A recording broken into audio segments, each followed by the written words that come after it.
Ladies and gentlemen, welcome to Parables. We're getting started right now.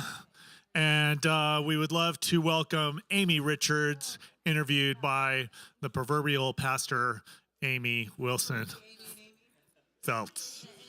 Amy.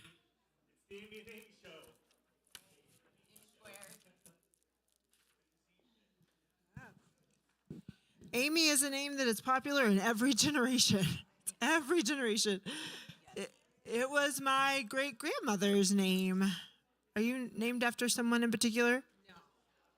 It means beloved, doesn't it? Amy means beloved. It does. That's what I was always told. It's connected for the Latin too. word I guess I am for a- love. Amor. That's right. That's right. Okay, Stuart, wrangle all those people out there and tell them to come. Amy's got a good story.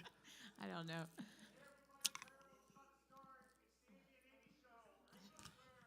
Amy and Amy. We are of the same generation though, so that's fun. Amy Richards, she's got stories to tell. So we're going to jump in because we're running a few minutes behind because it's Palm Sunday. We have a lot going on today. So Amy, I know we have a specific story that we want to tell. We'll get to that later. Let's. My one good story. You have lots of good stories. Talk about first, though, where did you grow up? Tell us about your childhood. I was born in Syracuse, New York, but my parents moved to Bradenton, Florida, which is Tampa Bay area near Sarasota. And so I grew up in Bradenton. They moved there when I was 2. So that's all through high school, college, and first years, all my years teaching, or all in Bradenton in the Tampa Bay area. Okay, so you consider yourself to be from Florida. I You're a do. Florida girl. Okay, and you still have family there too, right? I do. Okay. My parents still live there. My brother then lived in Miami and has now moved closer to the Jupiter area, and he's working at the nuclear power plant on the West Coast. So he moved from Miami up to closer to further up to the other power plant. But yes, so my family is still there. So that's still home, and we don't get home enough and don't get to see them. It's a long way. It is. Okay, so tell us about your family. You can tell us a little bit about your family of origin, but also the family that you have created and built. Yeah, so growing up, it was just, I'm the oldest, and I have a younger brother who's 3 years younger, and we're super close and all. And then currently, I have, it's Eric, and we have 3 boys that are now teenagers. So I've been the busy boy mom, and all of mine were, I had 3 and under.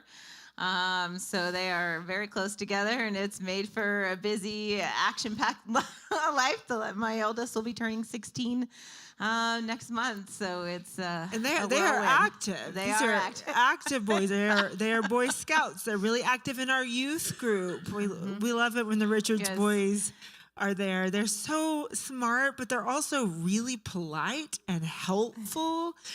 So you're doing something right. Yeah, we started here in the back because my boys were the wild singers in the back, and I would be mortified going, shh, shh, not so loud, not so loud.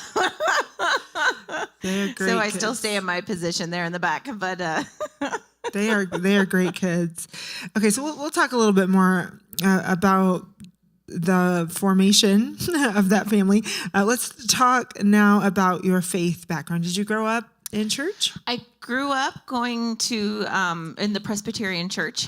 My mom grew up Presbyterian, and so we went to church every Sunday, and I was involved in the youth group there. Kind of, after high school and into college in those early years, wasn't as active in church, and then came back and started attending here in Morning Star. So I had a long gap where we wasn't as active, but wanted, and I know we may get into that some more, but it was, I think in my youth group time, actually it was around high school that our youth group changed, and we ended up with a Young Life pastor as our youth pastor. And there's nothing against Young Life, but at the time we were a very smaller youth group and very close. And then I know part of the model of Young Life is growing the church and growing the youth program. But I know at that point, as you were an awkward teenager, it was, and I know the model is go into the schools, get the most popular kids, get them involved in church, and that draws younger kids into, more kids into it. But I kind of, at that time, felt like we weren't important anymore, because it was, now it's getting and I wasn't one of those cool, popular kids, and now our youth group has tripled in size, and it's all about the numbers and getting, those kids. And so I think that was kind of that beginning of, okay, so do we belong, and at that time, so I didn't continue it in through college and, all of that. And then, stories of awkward things at church and all of that. I think there was a time period where I was kind of turned off by organized religion, not my faith and not, all that, but not, going of churches in itself. I'm more leery and all of that. But, That is a common story. I think it's a common story, especially for people of our generation as well. So often it is family, little ones, that bring us back to the church, because we remember the importance of faith, and we want our kids to be raised in that in some way. So thank you for sharing that. So what experiences would you consider to be formative of your faith? You've talked about an awkward time in the youth group, and I'm sure that did shape your faith in some way or another, but what experiences would you say were formative in a positive way? I think growing up into it from that childhood background, you've developed those basics, you've developed your faith, you have, all of that. And so I wanted that for my kids, and knowing that it was still, I used to even help lead children's sermons where they would, have sometimes the high school kids do the youth moment, and I got to do that as a kid, and that was always fun, sitting there and getting to, do the youth moment. I still had, good memories of my youth group and Sunday school classes and all of that. And so having that background, I wanted to be able to have those basics for my kids and to grow up and have a good relationship with God and the church and all of that. Yeah. But it's not just your kids either, because you're still pouring into the little ones. You teach my Olivia. She calls Amy her Amy teacher. She knows her mom's name is Amy too. And she loves you. Oh. And I think it takes a special calling to work with the little bitty ones, and they're getting it. They're getting it. I love kids. I mean, I used to teach school. I spent 13 years as a middle school science teacher, taught all in Florida. I still love middle schoolers. They're crazy, but I have a special heart for those wacky kids. And I left the classroom after having my eldest. I kind of throw everything I have into whatever I'm doing, and I could never balance that. I tried when I went back to teaching after having my first, and I cried every day because I felt like I was a terrible teacher and a terrible mother, and I am not good with life balance. That is still something I need to work on. And so I left the classroom to be able to stay home with him, and then had babies, and lots of babies very close together. And then we moved. And so I moved all my teaching stuff to Maryland, and then I moved all my teaching stuff here, but I've been able to, stay, and work with them, and then did part-time. I was a jazzercise instructor for a long time, and started teaching Zumbini. And so I've always worked with kids and active in Scouts. So it's like, I still feel like I'm using my teaching skills and working with kids. It's So Stuart talked a little bit about Zumbini last week when he was talking about your being here. So tell people what Zumbini is. It's in case they don't know. Music and movement program for kids 0 to 5 and their caregivers. So we sing, we dance, we play musical instruments, probably closer to like kinder music. It's not Zumba for babies. And I am lucky that Saturday mornings, the gathering area is usually open. Usually. And so I actually actually teach. I teach 2 days a week. I do Wednesday mornings and at a different location, and then Saturday mornings here. So some of you have popped in on Saturday mornings and either seen me setting up or cleaning up, but there's an event after. And I'm very thankful to be able to do classes here. And occasionally we get, families that come in from, Zumbini that then I've seen show up here to church. So that's good too. And any reason for being in the building can be an opportunity to check us out later. That's really great. Okay, so you talked about moving to Maryland. You mentioned it briefly, and then here you're doing that moving with your husband, Eric. So tell us about how you met Eric. So he grew up in Alaska, and I was a Florida girl, and we met in Antarctica.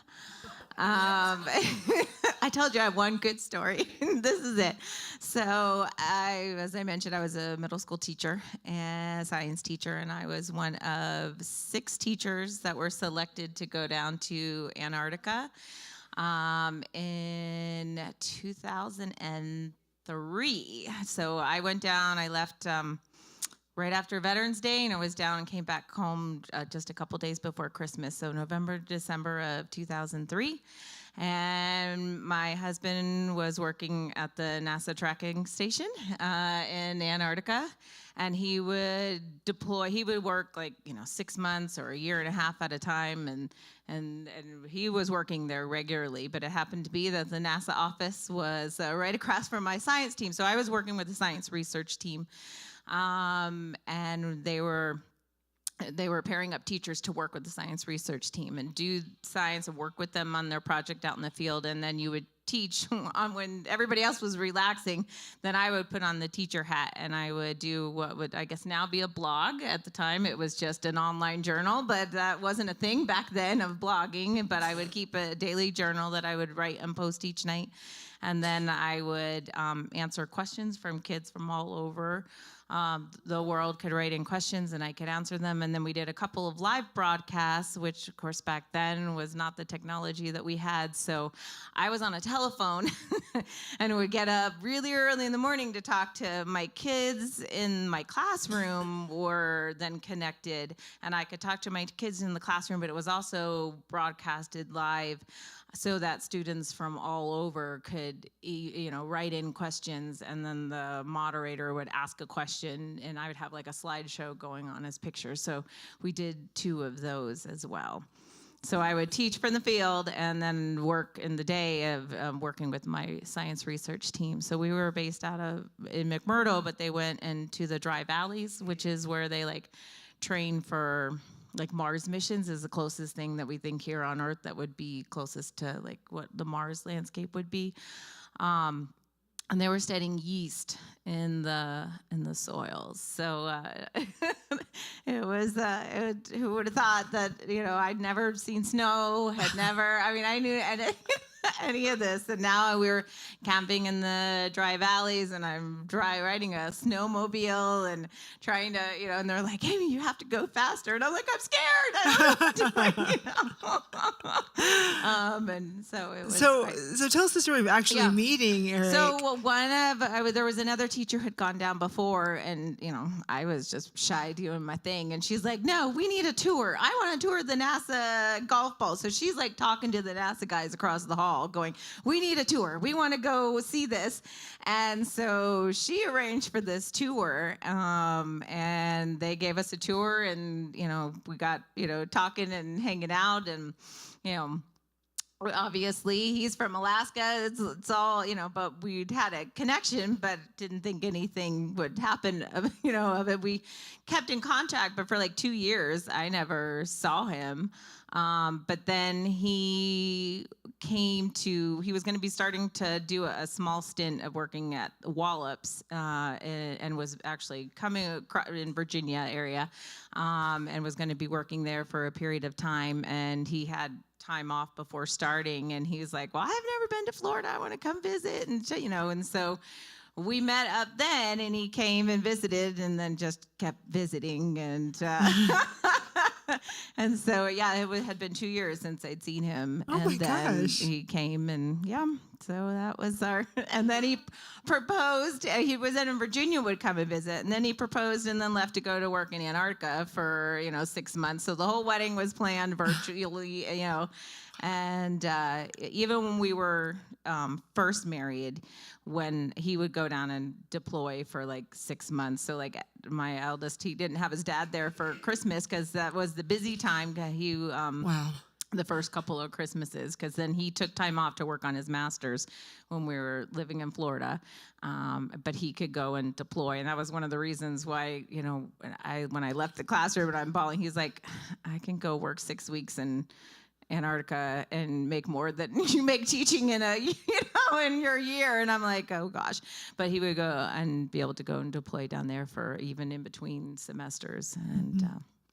And then, we were building a family, we were married, going out to work in Antarctica on a regular basis wasn't exactly, work. It would, work well. So he ended up getting a job at the NASA facility in Maryland, and so that's how we moved. And we lived in Odenton, which is wasn't far from Annapolis and Baltimore and that area.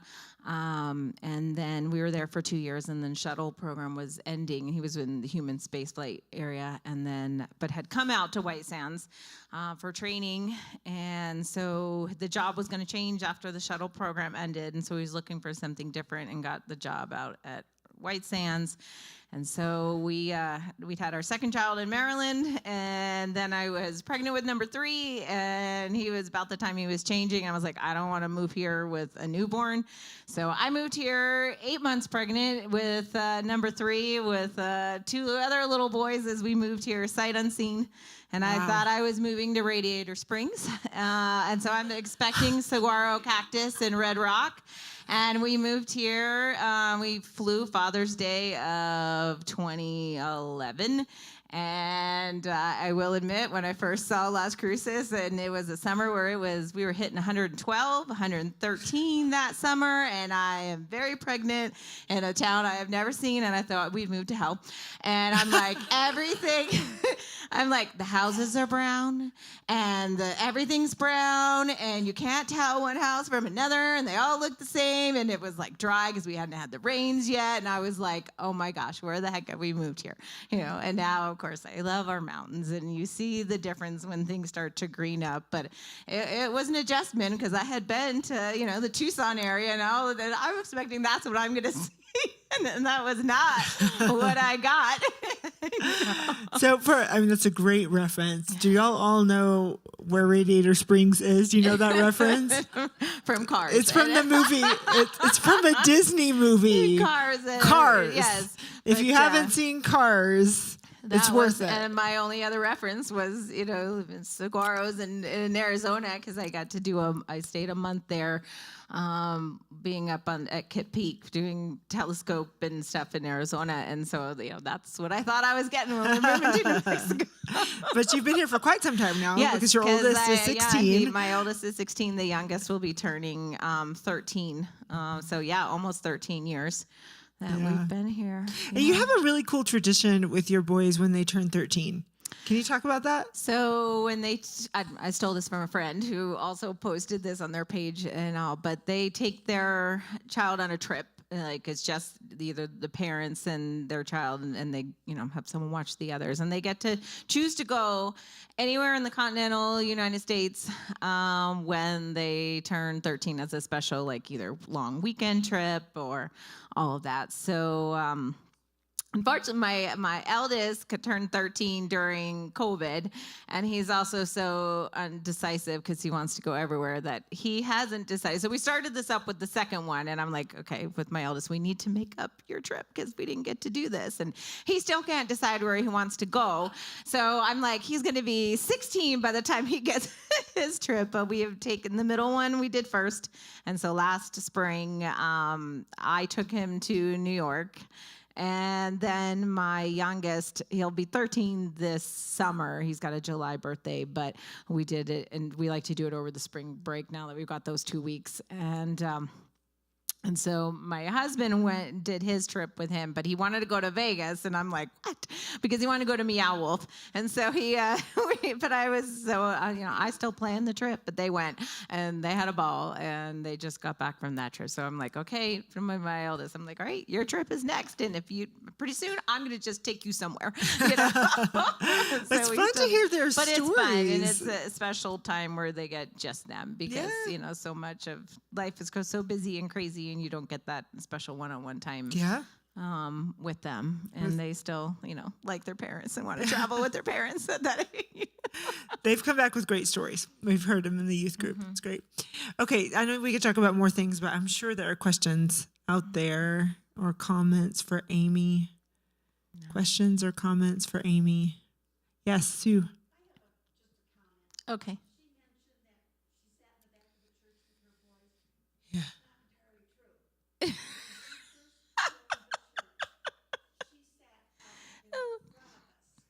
Oh. They still sing. I know. Sometimes because we were running late and there probably wasn't room in the back, I'm guessing. Because I try to hide in the back. Now I still sit in the back because I'm a hormonal menopausal woman who, the songs here, I either want to dance in the back and make a fool out of myself because it's one of the reasons why I still stay at Morning Star and love it. And it's home and I love our music. And again, I grew up Presbyterian. There wasn't much singing in our church. I mean, there was, but we couldn't sing very well with it. It was all very stuffy. And here it's so much fun. And so I'm either bawling in the back like today, or I still hide in the back. But Sue is saying that those boys were adorable in their singing. And they did, but I can still remember I was like, shh, shh, shh, because all three of them are enthusiastic singers.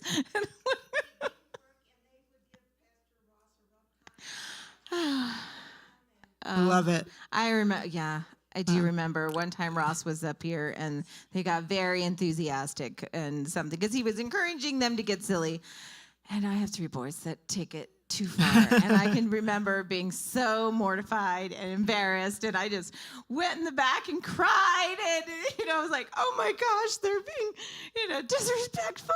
And I remember Kathy coming over and like, it's okay. It's okay. And then Ross, and I made them all write apology letters to Pastor Ross. And then Ross is like, no, I encouraged it. I'm so sorry. Well, hopefully we are normalizing that children can be kids. Kids can be kids in the sanctuary. And that's really important. Fran.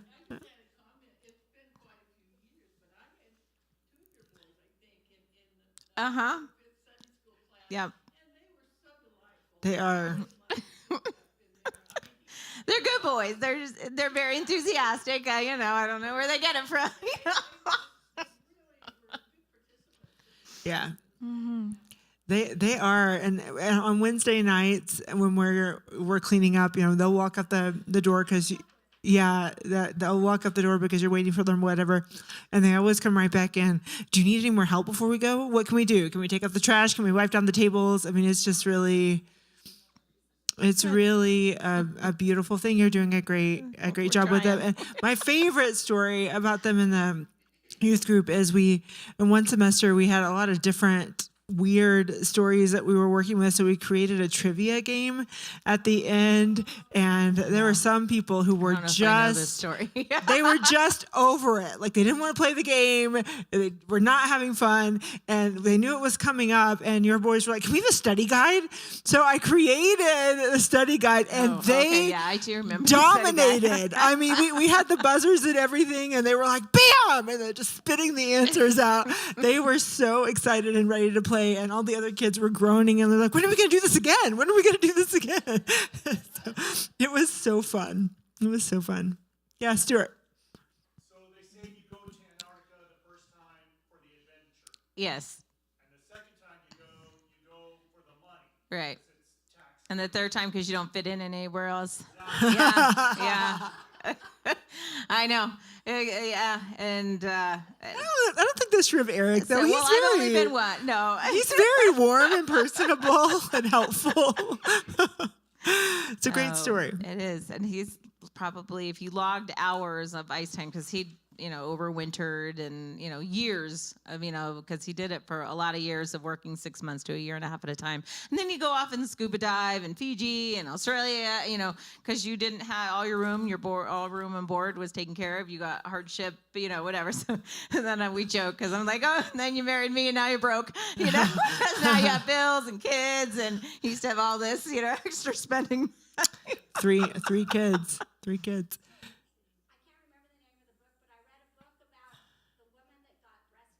Yes.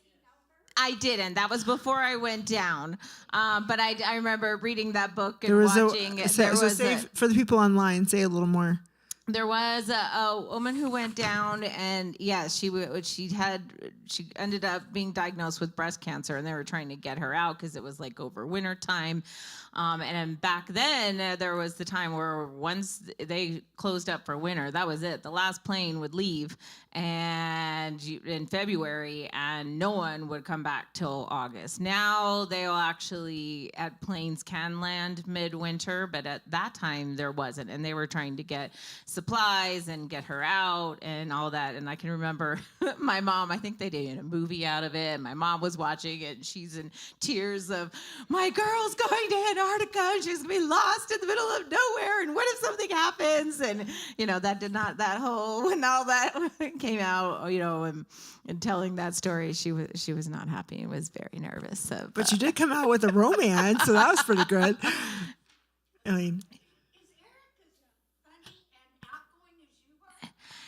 in different ways, although he's an engineer in background, he's probably more personable than some would think as engineers. Not that all of there's any engineers. We love our engineers, but some think he's definitely he's very outgoing and sociable. I'm probably this silly one that, singing songs and, of all of that. So, I joke they've got qualities of both of us, that's for sure. Yeah. They probably got all my bad qualities too, but They're great. They're very well-rounded. Any last questions or comments for Amy or anything you want to say, Amy? Yes. Oh, Denise.